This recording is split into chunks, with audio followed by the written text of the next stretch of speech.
Hello everyone and welcome to the channel. In this video, I will show you exactly how to change your ringtone on Android. To start, you'll need to download the audio file of the specific ringtone you want.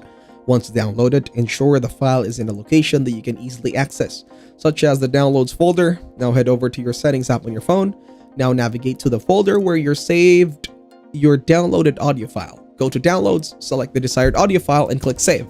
After that, head back to Settings in the Sound and Vibration or Ringtone settings. You may find an option to choose your ringtone. Then click on it. If you didn't see this option, navigate to the specific ringtone settings through the search or other menu options.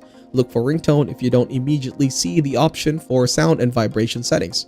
Once you are in the ringtone settings, you can choose from pre-installed options or select My Sound or a similar option. Click the plus symbol to add a new ringtone. Now, when you go back to the ringtone selection, you will see the new file listed. Then click on it, set it as your ringtone, click Save or OK to confirm your choice. And that's it. Your ringtone is now updated to the selected audio file. If you enjoyed this video, like it and share your comments or questions below.